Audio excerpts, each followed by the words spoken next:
What's up, workout crew? If you're here, that means you want to learn about the lunge.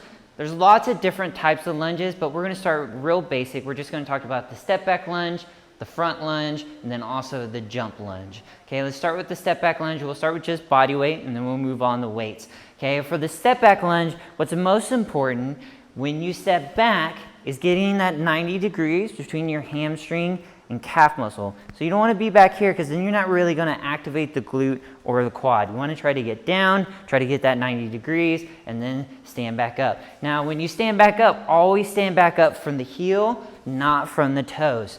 Now, you can go full range of motion and bring your knee all the way to the ground. Okay, just be careful. Just make sure you're not going to hurt that hip flexor. Make sure you're fully warmed up and you have the flexibility to do that. And then also don't slam the knee into the ground. You want to protect that knee.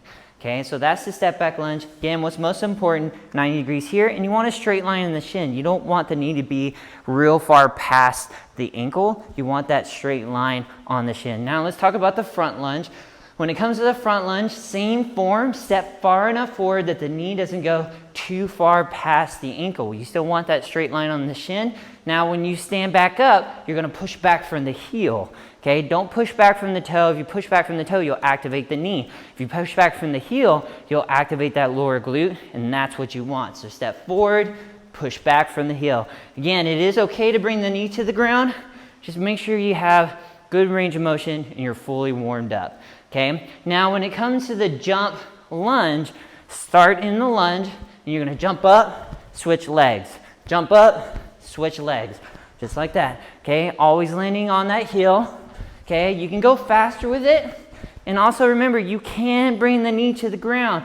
Just be careful, don't slam that knee into the ground, and make sure you're fully warmed up before doing it. Now, one thing I see people doing, they're just pushing the legs forward and back. That's a no-go. You always want to make sure you jump first, then switch. Jump, then switch. Now, let's talk about weights. Now, you got two positions for the weights. I have a set of dumbbells. These are 15s. Okay, normal step back lunges, same form. Step back 90 degrees, stand up from the heels. Okay, when it comes to the front lunge, same form again, step forward. Make sure your knee doesn't go too far past the ankle. Push back from the heel. Whew, I'm getting winded.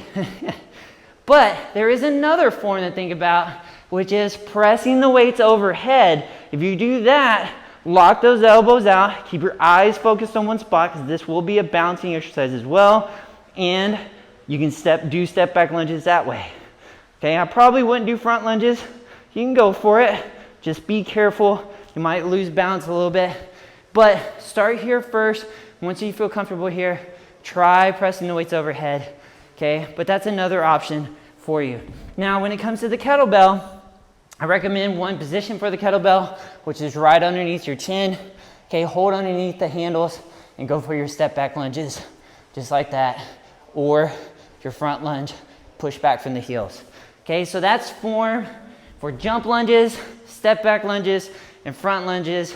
Crew, if you have any questions, post in the comments below, and I'll get to you. Get out there and work out and have fun in the program.